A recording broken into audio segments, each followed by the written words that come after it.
Kolkata TV ডিজিটালে আপনাদের সকলকে স্বাগত। আপনাদের সঙ্গে রয়েছি আমি অঙ্কুর। এবছর বন্দে মাতারাম তার 150 বছর পূর্তি। 1875 সালে এই গানটির রচনা করেছিলেন সাহিত্য সম্রাট ঋষি বঙ্কিমচন্দ্র চট্টোপাধ্যায় তার উত্তর 24 পরগনার নৈহাটির কাঁঠালপাড়ার বাড়িতে। এবং এই যে জাতীয় সঙ্গীতের 150 বছর, সেই উপলক্ষেই যদুনাথ ভট্টাচার্য সুরারোপিত এই সঙ্গীত আগামী সারা বছর ধরে এই গানটিকে উদযাপন করা হবে। এবং তারই সূচনা উপলক্ষেই আজকে সংসদে প্রধানমন্ত্রী নরেন্দ্র মোদী যে আলোচনা হয় তার প্রথম বক্তৃতা তিনি দেন। তার বক্তৃতাকে কেন্দ্র করেই তার সঙ্গে তৃণমূল সাংসদ সৌগত রায়ের সামান্য বিতর্ক হয়।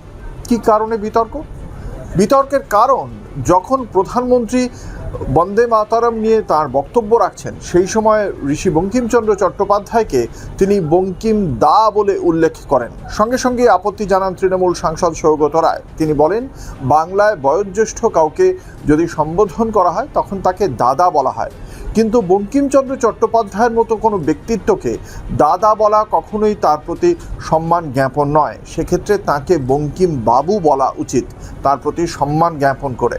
এবং সঙ্গে সঙ্গে বিষয়টি মেনে নেন প্রধানমন্ত্রী নরেন্দ্র মোদী। তিনি বলেন যে তিনি সৌগত রায়ের যে অনুভূতি বঙ্কিমচন্দ্র চট্টোপাধ্যায়ের সম্পর্কে, সেই অনুভূতিকে তিনি সম্মান জানান, ধন্যবাদ তাকে সংশোধন করিয়ে দেওয়ার জন্য। এবং তিনি সঙ্গে সঙ্গেই তিনি আবার রসিকতাও করেন। তিনি বলেন যে সৌগত রায়কে দাদা বললে তাঁর আপত্তি নেই তো। যদিও এই বিষয়টি তারপরেই তিনি তার বাকি বক্তৃতা বঙ্কিম বাবু বলেই তিনি সম্বোধন করেছেন সাহিত্য সম্রাট বঙ্কিমচন্দ্র চট্টোপাধ্যায়কে। যদিও পরবর্তীকালে যখন বক্তব্য রাখতে ওঠেন তৃণমূল সাংসদ কাকলি ঘোষ দস্তিদার, তিনি খুব স্পষ্টভাবেই জানান তৃণমূল কংগ্রেস এই বক্তব্যকে একেবারেই সমর্থন করবে না।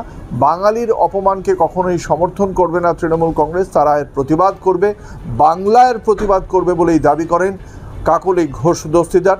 এমনকি তৃণমূল কংগ্রেসের পক্ষ থেকে আমরা দেখেছি তারা সমাজ মাধ্যমেও এ নিয়ে একটি পোস্ট করেছে। কেন প্রধানমন্ত্রী বঙ্কিমচন্দ্র চট্টোপাধ্যায়কে বঙ্কিম দা বলে সম্বোধন করেছেন তা আদতে বাঙালিদের প্রতি তাদের মানসিকতার প্রতিফলন বলেই বর্ণনা করেছে তৃণমূল কংগ্রেস। দেখা যাক এই নিয়ে আবার রাজনীতি কত দূর এগোয়, এবং তার জন্য আপনাদের চোখ রাখতে হবে কলকাতা টিভি ও কলকাতা টিভি ডিজিটালে রাত দিন 7 দিন।